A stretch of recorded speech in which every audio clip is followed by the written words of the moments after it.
Ibigay ko muna sa inyo itong breaking news. Sabi dyan, the National Bureau of Investigation recommends the filing of charges against Senator Joel Villanueva. Kaya sabi dito, tunay na pang 2x2. So ito si Jinggoy. Jinggoy Estrada arrives at the Independent Commission for Infrastructure Office. Return what was taken. Marcoleta insists no need for restitution. Jesus Crispin Remulla announced that freeze orders have been issued for the assets of Senators Joel Villanueva, Jinggoy Estrada, Saldico, former Congresswoman Mitch Cahayon. Jesus Crispin Remulla announced that freeze orders have been issued for the assets of Senators Joel Villanueva, Jinggoy Estrada, Saldico, former Congresswoman Mitch Cahayon. Nagpapagang mga balita at pagtalakay sa mga isyu ng lipunan. Bulsa! Opinyon, banat at paglalantad sa katotohanan. Bulsa! What you see is what you get. You decide. Ito po mga kababayan, si Dante Maravillas, Bicolano vlogger, broadcast journalist from Albay. Ibigay ko muna sa inyo itong breaking news. Sabi dyan, the National Bureau of Investigation recommends the filing of charges against Senator Joel Villanueva, Senator Jinggoy Estrada, Congressman Saldico ng Ako Bicol, ex-DPWH Undersecretary Roberto Bernardo, Congresswoman Mitch Cahayon Oy, and ex-Bulacan District Engineer Henry Alcantara. Justice Secretary Jesus Crispin Remulla said the recommended charges is for indirect bribery and malversation of public funds. Kaya sabi dito, tunay na pang 2x2. So ito si Jinggoy. Jinggoy Estrada arrives at the Independent Commission for Infrastructure Office. So pinatawag na siya ng ICI. May ethics complaint din na final kay Congressman Saldico. Sabi dito sa report ng ABCBN. Nabota City Representative Toby Chanco files an ethics complaint against Ako Bicol Party List Representative Saldico, citing alleged violation of the Constitution, the Code of Conduct and Ethical Standards for Public Officials in the House Rules. Yan yung ethics complaint, mga kababayan, received na po ng Congress. Ito naman yung donation ni Engineer Alcantara sa Obando Church, isa sa uli daw. Isa sa uli ng Obando Church ang pick-up truck na donasyon ni dating DPWH District Engineer Henry Alcantara kasunod ng pagkakadawit niya sa issue ng mga anomalyang flood control projects. Nagpilato na yung church o gas kamay. Mahilig kasi sila sa pagtanggap ng donasyon ng kahit sa kung sino-sino. Hindi tinatanong kung bakit kaya na mag-donate ng ganon ang isang district engineer. Ngayon, nagka-bookingan, isa uli na lang. Ganon ang buhay sa mundo po. Kaya sabi ng mga nag-react, sabi ni Daria Olivares, literal na banal na aso, sandong kabayo, donasyon galing sa nakaw. Alright. Sabi ni Raylim, ganyan dapat Joel, hindi yung tanggap lang ng tanggap. Sabi ni Leo ni Pomoseno, dapat lang di tulad ni Marco na di naman daw kailangan ibalik ang mga ninakaw ng mga diskaya para maging state witness. Thank you na lang siguro, pera ng taong bayan yan. Mag-state witness sila o hindi, kailangang ibalik nila kasi pera ng taong bayan yan. Nakikipag-away kay Justice Secretary Remulla itong si Marcoleta. Return what was taken. Marcoleta insists no need for restitution when applying for witness protection. Makaduda yung posisyon ni Marcoleta. Bakit siya nag-aabogado para kay Diskaya? May abogado naman yon. Kaya sabi ni Ping Lacson kanina, bakit mo pinoproteksyonan na niya si Diskaya? Gusto niya agad-agad, mga kababayan, na ipasok sa witness protection. Baka niya Mr. Maravillas may magandang usapan, malamang. At ayaw niyang ibalik yung mga ninakaw. Baka kasi naubos na. Yung mga pinagbigyan, yung tumanggap, mga kababayan, mula kay Diskaya, baka nagastos na. At kung ay pagpipilitan nila na ibalik, baka bawiin din sa kanila. Sino niya? Yun ang kailangan pang hintayin natin, mga kababayan, kung sino tumanggap kay Diskaya.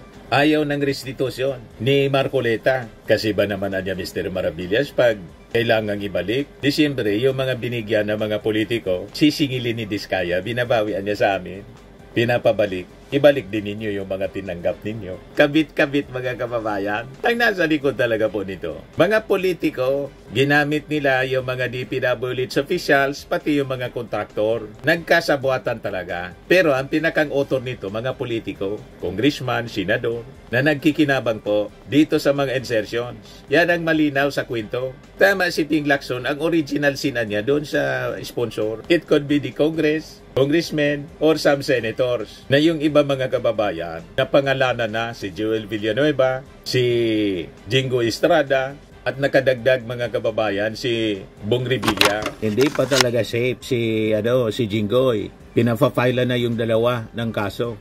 Yan sila. Yung mga sabi involved sa kickbacks and insertions. Dalawang incumbent senators, isang dating senador, si Ramon Bong Revilla, si ako Bicol Congressman Saldico, tapos itong si former DPWH Undersecretary Roberto Bernardo. Pinakakasuhan na sila mga kababayan. Tapos pina-freeze. Breaking news, Justice Secretary Jesus Crispin Remulla announced that freeze orders have been issued for the assets of Senators Joel Villanueva, Jingo Estrada, Saldico, former Congresswoman Mitch Cahayo, SAC DPWH Engineer Henry Alcantara, and retired DPWH Undersecretary Roberto Bernardo. I believe the freeze orders have been issued already by AMLAC, sabi po ni Remulla. So makikita natin dito mga kababayan kung gaano ka-decisive yung ating gobyerno, yung Marcos administration, na habulin itong mga involved dito po sa mga guni-guning projects, sa flood control scam involving billions of pesos. So malamang kasama po ito. Sabi dito, ownership of 4 California properties linked to top flood control contractor. So baka isunod ito mga kababayan sa habulin. Sabi pag-ari ni Alex Abilido, President ng Legacy Construction Corporation, one of the top contractor sa flood control po. So naglilitawan na po yung mga properties. But meanwhile, ito muna, yung mga properties muna, mga assets nitong mga senador at congressmen, Joel Villanueva, Jingo Estrada, Saldico, Mitch Calayon, at saka itong kay Henry Alcantara at Roberto Bernardo Yusek. Sunod-sunod na yan mga kababayan. Now going back doon sa ini-insist po ni Marcoleta, talagang mapapaisip ka kung bakit ayaw niya ng restitution. Immediately gusto niya talagang ipasok sa witness protection program agad-agad itong si Diskaya. Parang may magandang usapan, hindi makalusot kay Ping Lacson. So sabi dito, sa report mga kababayan ng Manila Bulletin, during the Senate Blue Ribbon hearing on flood control scam, Senator Rodante Marcoleta clashed with DOJ Secretary Jesus Crispin Remulla over whether restitution is required for witness protection program applicants, with Remulla framing it as a moral duty and Marcoleta rejecting it as outside the law. Bakit kasi ayaw niyang bawiin? Bakit ayaw niya muna na ibalik? Kasi baka pag ni-require na ibalik, maniningil din sa mga pinagbigyan nitong si Diskaya. Paano kung nagastos na? Nagastos na ng mga politiko sa eleksyon, babawiin? Tapos, damay-damay mga kababayan. Sabi dito, Remulla agreed that it's not in the law. But for him, it's not just the law that dictates the situation. It's also what is morally right, what is expected of us. Yan po kasi kahit hindi po nakalagay sa batas, mga given po yan sa ating lipunan, sabi po ni Remulla. But Marcoleta insists in the process, restitution is not one of the requisites niya. Is that correct? Yet Remulla said that under the terms of this case being a financial crime, a crime against the financial status of the Filipino people in the Philippine Republic, he thinks that it's just right that we ask. At this point, Marcoleta asked him if he was amending the provision of the law. Sabi ni Remulla denied this but stated that it's how they run the witness protection program. I am operating from the vantage point of the reason behind the law. Sir, what is the reason behind the law? So that we can get justice. Injustice can only be attained if there is restitution. So that is the principle behind all of these things we are talking about now, sabi po ni Remulla. Kapag tataka si Remulla kung bakit insistido na agad-agad isailalim po sa witness protection program si Diskaya, laging nagmamadali po. Kaya mabuti na lang po si Ping Lacson ang Chairman Committee on Blue Ribbon Committee at nagkaroon ng kudita sa Senado. Kung hindi po, yung investigasyon ng Senado dito po sa flood control scam, hindi po kapanipaniwala. Di ba po? Pero ngayon, kini-question ni Marcoleta yung integrity ng investigasyon. Mas may integrity yung investigasyon ngayon kaysa nung panahon po ninyo. Kasi kung hindi kayo napalitan, siguradong safe na si Jinggoy. Safe ka na niya. Hindi pa pala safe po. O ngayon, inirecommend na yung pag-file ng kaso laban dito po sa mga senador, congressman at saka DPWH officials. Di ba maganda po ang takbo ng investigasyon? Pinatawag ng ICI si Joel Villanueva po. Paglabas po, kinakausap ng media, naging isnabero na. Tumatakbo mga kababayan si Joel Villanueva, papasok sa kanyang kotse na napakagara. Pakinggan po natin, panoorin po ninyo. Ano po naman usapan sa hearing, Senator? Ang bilis-bilis. Ano po naman usapan sa hearing, Senator? Ano po naman usapan sa hearing, Senator? Ayaw magpa-interview. Pinatawag po si Joel Villanueva sa kasi Jinggoy ng ICI. Ayaw magbigay ng statement.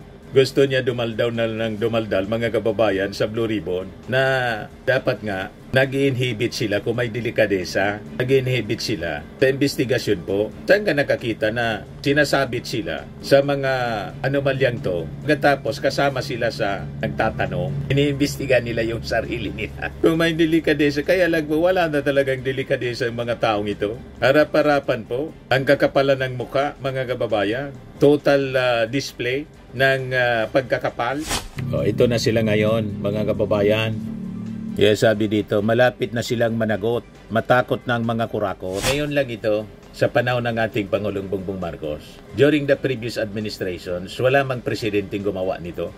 Magpa-imbestiga sa massive corruption po sa DPWH involving politicians, congressmen and senators, and DPWH officials. Only po ngayong panahon ng ating Pangulong Bongbong Marcos. Kaya yung gusto pong ipahid yung korupsyon sa ating Pangulo, malabo pong paniwalaan ng mga mamamayan. Kasi siya mismo ang nagpa-imbestiga. Siya yung nag-expose sa kanyang zona na mahiya naman kayo. Siya yung bumuo ng sumbong sa Pangulo at ng ICI na nag-trigger sa investigasyon ng Congress at ng Senado. Kaya yung gustong tanggalin yung ating Pangulo noong September 21 rally, mababasa ninyo yung motibo po ng mga nasa likod ng Marcos resign or destabilization. Gusto nilang tanggalin yung ating Pangulo para hindi na po matuloy itong investigasyon sa korupsyon. Kasi ang daming sabit ng mga politiko. You see, yun ang pinakarason kung bakit gusto nilang tanggalin yung ating Pangulo. Para hindi mabulgar ang kanilang mga kawalanghiyaan na ginawa sa ating bayan. Firmax Firming and Lifting Cream, pinapahid po sa mga pulses in affected area. Mainam po sa paninigas ng mga kaso-kasuan. Ito naman po, Automax Radiant Serum. Sa mukha naman yung application, anti-aging po siya. You will look 10 years younger than your age. Sa mga cancer patients naman po, baka lang gusto ninyo itong itry. Neng siya Red Mix Fruit Drink.